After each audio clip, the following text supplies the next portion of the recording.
Chapter 3. Tithes and Social Financing. 1. Tithes on increase.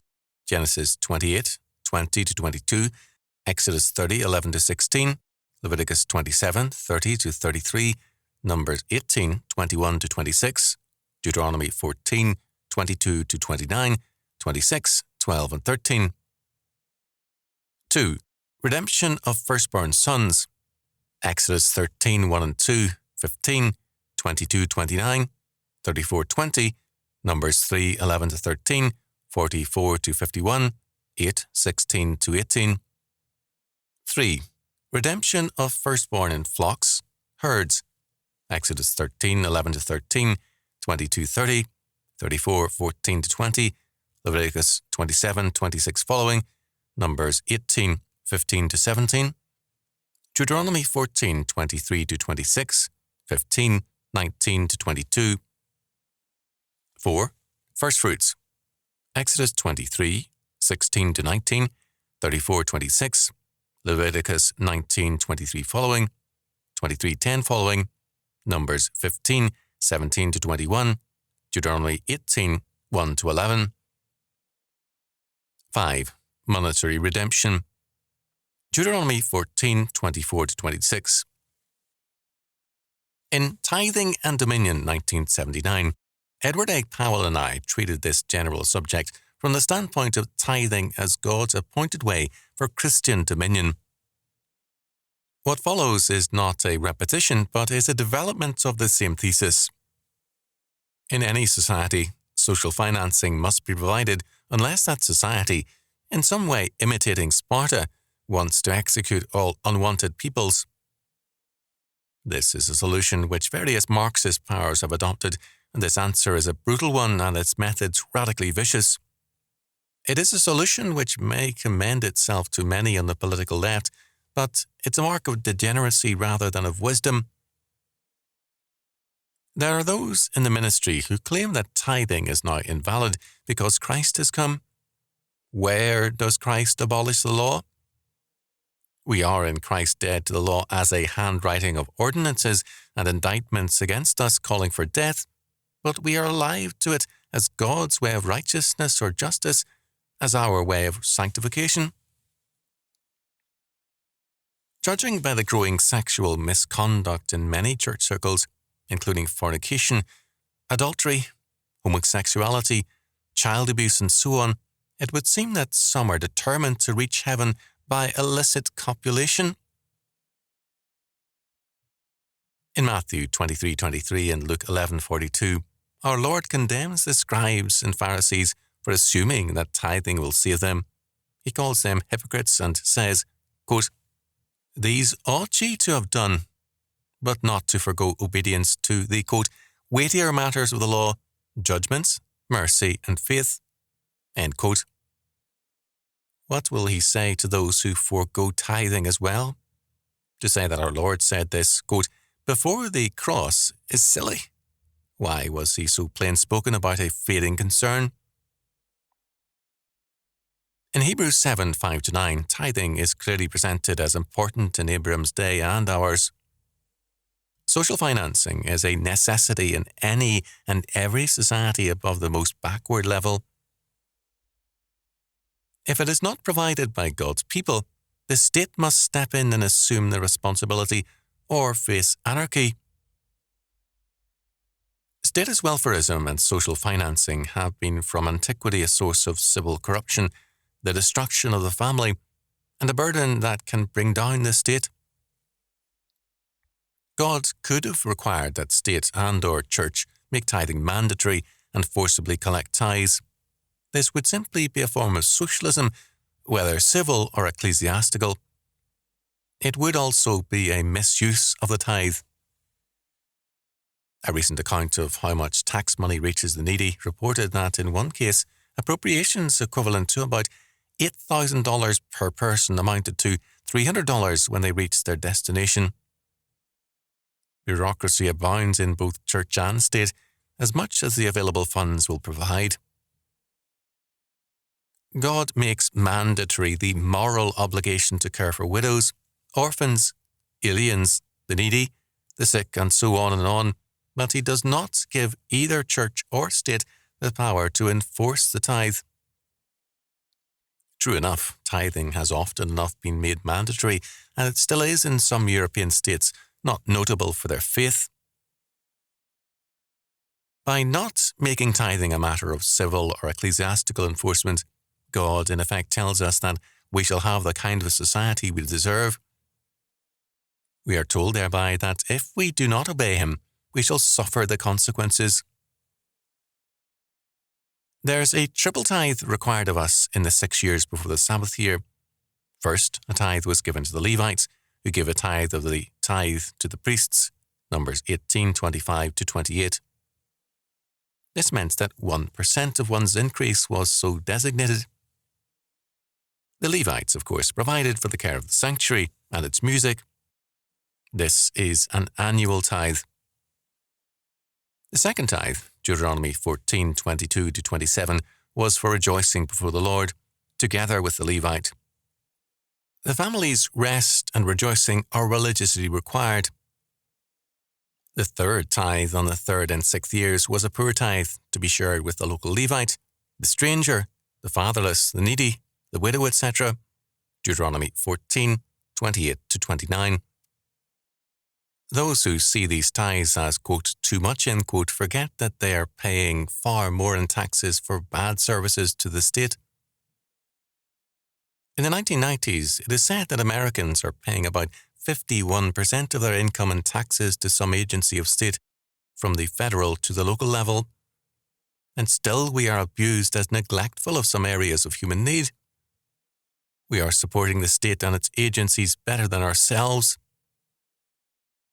Socialism is a form of slavery. In some cultures, people have sold themselves into slavery in preference to freedom and its liabilities. Slaves are often brutally treated, and other times indulgently so. At all times, they are no longer responsible for their support nor their future. In our time, men talk much of freedom while working to create a slave state. God gives us the freedom to do this. The warning of God through Samuel, 1 Samuel 8, has not been heeded over the centuries, nor is it heeded now. Because the basic government is the self-government of the Christian man, what God tells us through his law on tithing is that we must either establish freedom according to his word or have slavery as our destiny. Through tithing, we can provide social financing. At one time in the United States, tithe agencies met immigrants at the docks to offer help in finding homes and jobs, Christian schools for their children, classes for the women on a variety of subjects, and so on. The results were remarkable. We now seem to prefer socialism and slavery. In the medieval era, the tithe was more or less enforced, and sometimes, because of its unpopularity, it was not even a tenth. Many reforms occurred as discontented peoples withheld their tithes and offerings from churchmen, and they regarded as wayward, non-Christian or corrupt. New and reforming orders grew quickly as the people turned to them with their interest and support. Reformation was thus a continuing fact during the, quote, medieval, unquote, era. Two things helped choke off reform and made the explosion of the Reformation inevitable. First, tithes and gifts had to go to the parish church and other approved agencies alone. Second, attendance had to be to the local parish church. The same two deadly factors now haunt the Protestant churches. Earlier in the 20th century, some fundamentalist churches began to insist on the storehouse tithing, identifying the local church as the storehouse of Malachi 3:10. But the reference there is to an actual storehouse maintained by the Levites to receive such things as grains and livestock. The Levites would then sell and distribute the tithe as instructed. Such storehouses were once a part of the American scene, and some such buildings still survive. God nowhere empowers the church or state with controls over the tithe. Abraham tithed to Melchizedek on his own volition, Hebrews 7:4-6, The man from Shalisha gave his tithe to Elisha and the school of the prophets on his own, 2 Kings 4:42-44. Elisha was definitely not a temple-approved recipient for tithes. Tithing is a form of governing. Our gifts direct and govern churches and Christian agencies and causes. We as individuals are not infallible in our judgments, but on the whole, we do as well and better than church and state.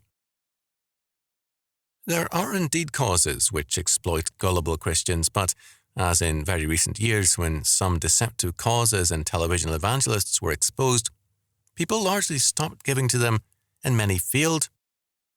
But when corruption in state agencies is exposed, the taxes continue. When a church's work in some sphere is exposed as bad, it does no good to withhold support for it because funds from other departments are directed into it. The administrator of tithing should be the tither. He is far from all-wise or perfect, but he is still more responsible. But first, he must begin tithing. Otherwise, the state must take over, and the man is then a loser of money and freedom. The redemption of the firstborn sons, Exodus 13, 1-2 and 15, rests on the same premise as the tithe.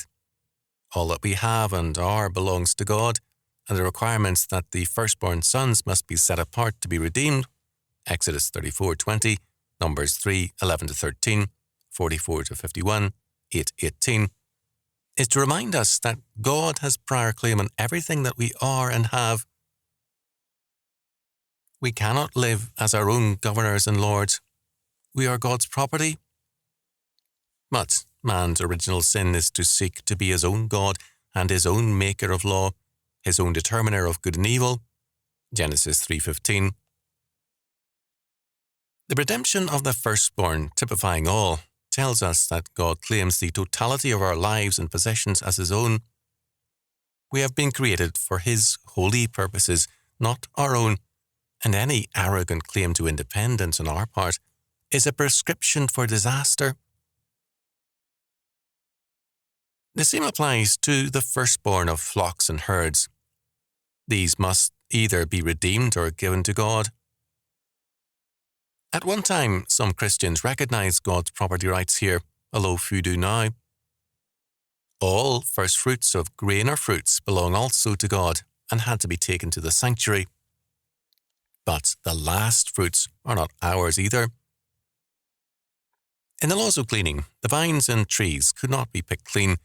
The fruit on the top branches, the grain along the edges, and the stray bunches of grapes had to be left for the gleaners, Leviticus 19, 9 and 10, Deuteronomy 24, 19-21. God thus governs every aspect of our lives and world, but he gives church and state limited jurisdiction over us. His inscriptured word speaks to us, not to church or state. The Lord God thus leaves the determination of our lives in our hands under him and his law word. Too often we sell our souls and freedom for a mess of ecclesiastical and or civil pottage and slavery. Thus far, we have seen no laws entrusted to church or state for enforcement. God's purposes do not make either church nor state basic to his kingdom.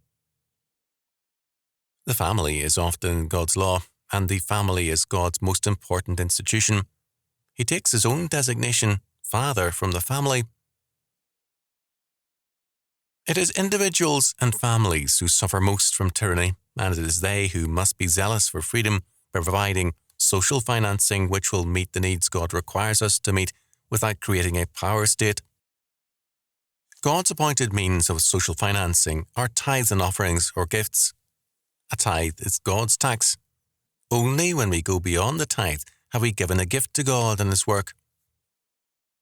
Too many want neither to pay their tax nor to make a gift. All such people are really opting for tyranny and slavery. Many who claim to be champions of freedom are really promoters of slavery. They believe that appeals to certain laws will provide them with the tools whereby liberty will be restored. They are opting for revolution, not regeneration, For slavery, not for freedom. The Christian premise of freedom is man's regeneration in Christ. If the Son therefore shall make you free, ye shall be free indeed. John 8:36. It is easier, however, to rail against an evil establishment and forget one's own evil nature than to recognize that the only freedom is under God and His law, and unredeemed men, as slaves of sin, can only create a slave society.